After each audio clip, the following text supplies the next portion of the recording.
Saisissant cette opportunité, le Premier ministre, chef du gouvernement, a présenté le plan stratégique du Gabon émergent aux membres de la Confédération patronale. Compte rendu, Charles Oganda, Maganga, Olivier Antonio.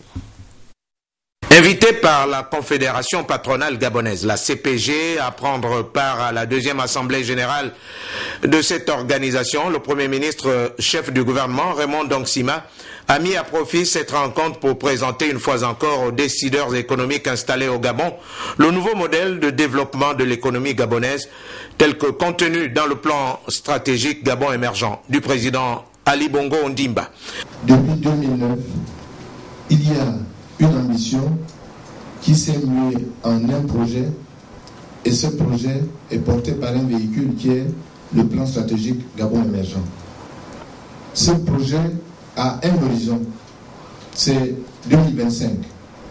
Entre aujourd'hui et 2025, évidemment, il y a, si on fait la différence, 13 ans. C'est le moyen qu'on a mis en place pour essayer d'atteindre cet objectif, c'est un plan stratégique. Le plan stratégique lui-même, il comporte en fait 3 axes.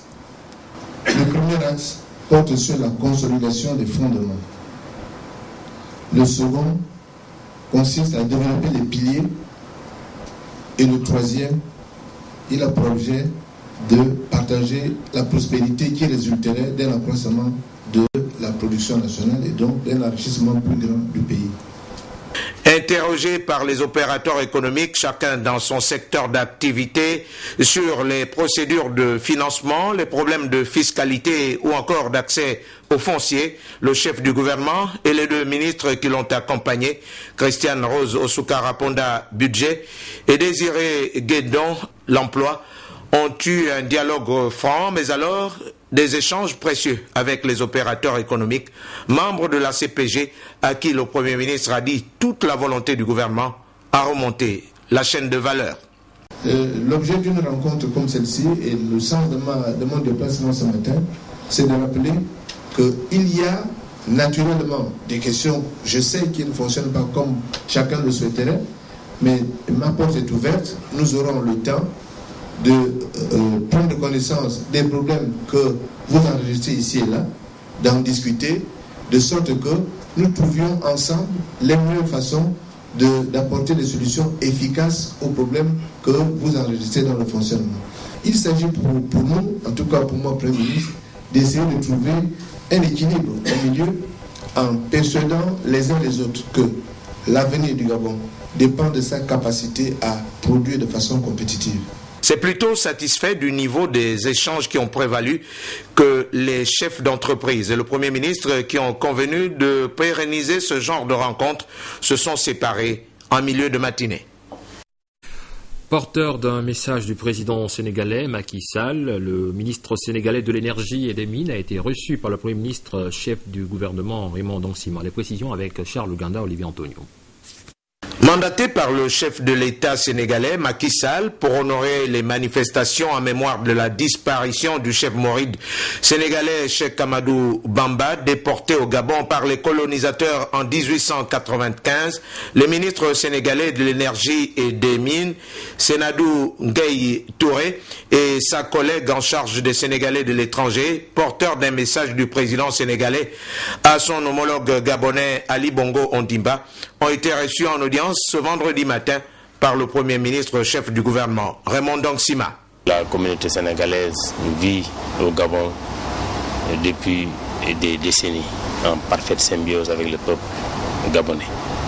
Et durant le cours de nos histoires de nos 2 pays, de nos 2 peuples, un homme, Cheikh Ahmadou Bamba, fut déporté ici au Gabon.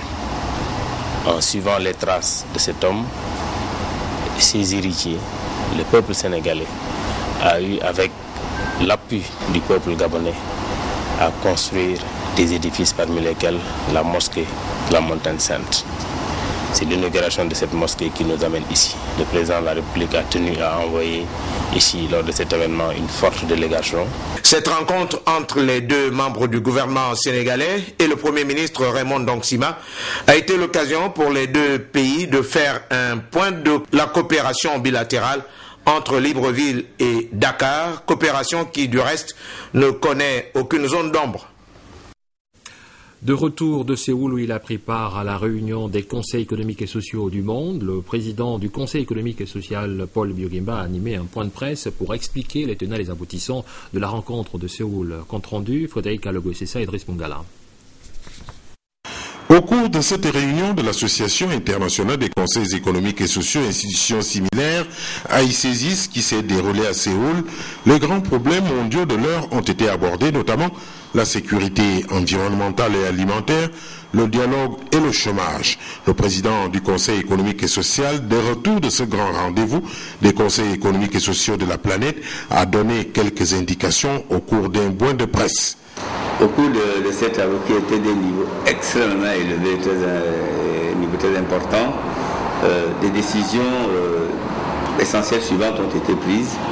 Une plus grande implication des conseils économiques et sociaux dans la réflexion pour une sortie de la crise mondiale, crise économique, crise financière. Une grande implication des conseils économiques et sociaux du monde dans le dialogue civil. Pas seulement le dialogue politique, mais le dialogue avec la société civile dans tous ses compartiments. Une grande implication des conseils économiques et sociaux dans des problèmes de sécurité.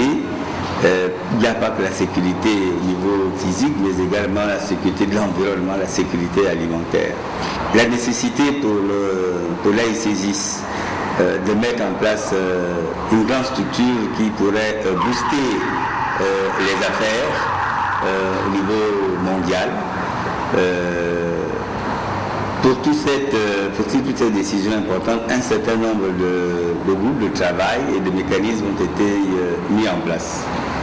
En ce qui concerne les groupes de travail, un premier groupe de travail a été mis en place pour réfléchir et proposer des solutions adéquates, réalisables à bref délai en ce qui concerne la résolution du chômage mondial qui devient un fléau dans tous les pays.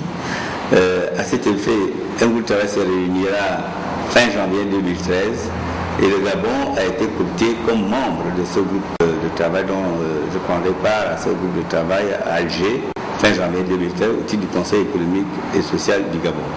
Rappelons à toute fin utile que la délégation gabonaise conduite par le président du Conseil économique et social, Paul Biyo-Gimba, a pris une part active à ces assises de Séoul. En tournée depuis quelques jours au sein des unités de la police nationale, le ministre de l'Intérieur s'est rendu à la Direction générale de la documentation de l'immigration. Les précisions avec Chérel Bongota et Victor Mondonga.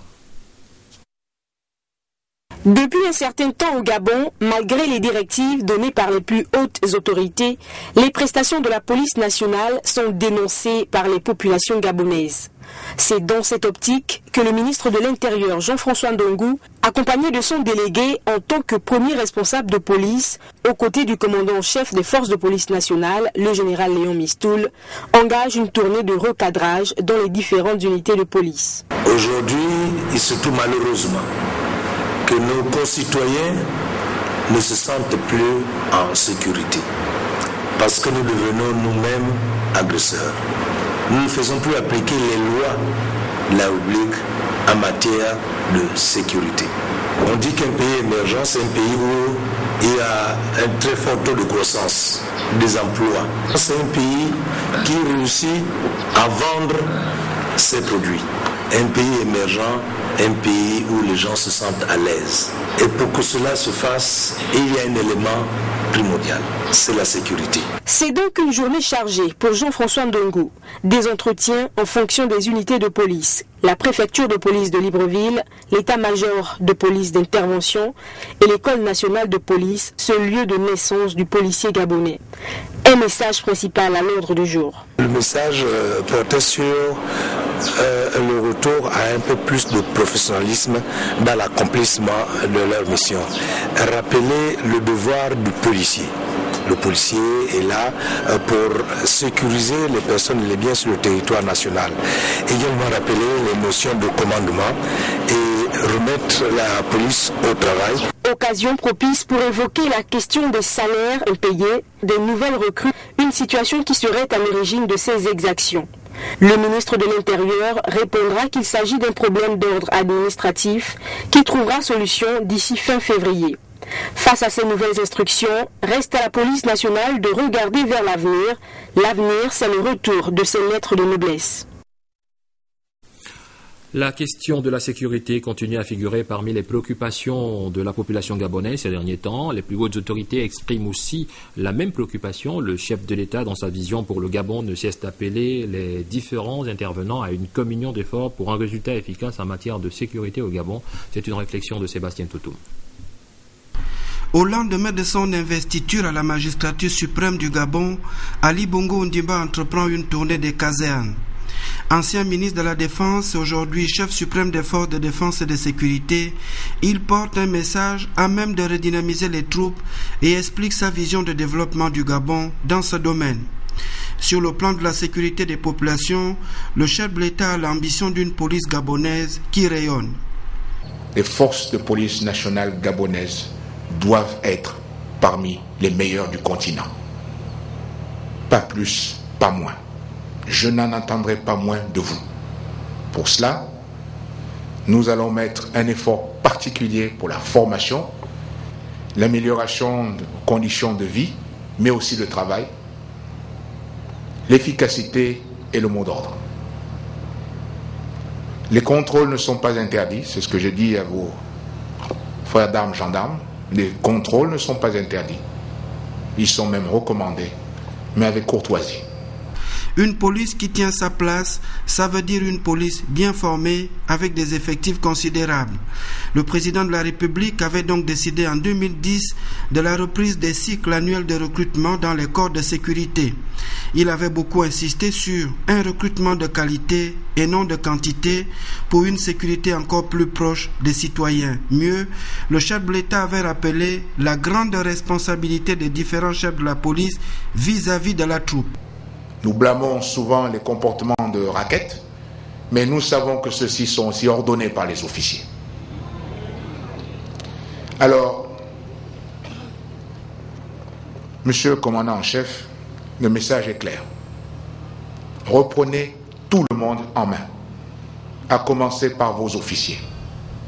Car il ne s'agira pas seulement pour les gardiens, ils sont ensemble. L'État est clair sur la sécurité, recommandation aussi qu'il ne cesse de rappeler. C'est donc aux intervenants à divers niveaux, gouvernement et différents chefs de sécurité, de jouer chacun sa partition. Recruter en qualité, donner les moyens d'action autant que possible aux troupes, les encadrer au quotidien et sanctionner les égarements conformément au statut. La population, elle, attend seulement d'être protégée et sécurisée. La journée mondiale du sida organisée le 1er décembre donne l'occasion à des personnes d'horizons divers de se rassembler pour mieux faire connaître le VIH-sida et pour montrer leur solidarité face à la pandémie. En prélude à cette journée, le ministre de la Santé, le professeur Léon Zouba, s'est adressé à la population gabonaise. Nous proposons un extrait. Mesdames et messieurs, chers compatriotes, le 1er décembre de chaque année, le Gabon, à l'instar de la communauté internationale, célèbre la journée mondiale de lutte contre le sida.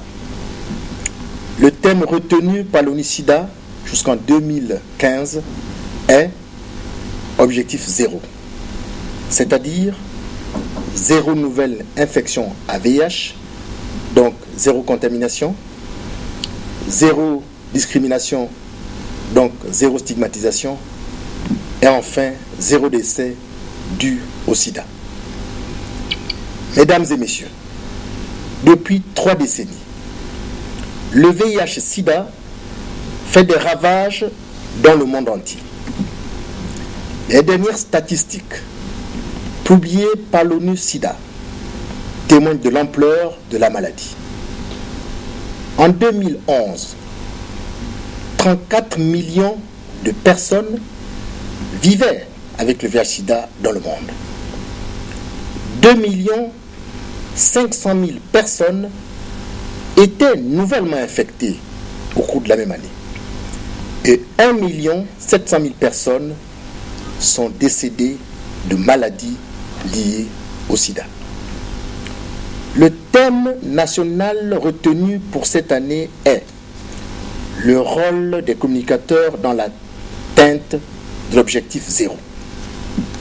Les communicateurs ont pour rôle principal de servir de relais auprès des populations en... Certes,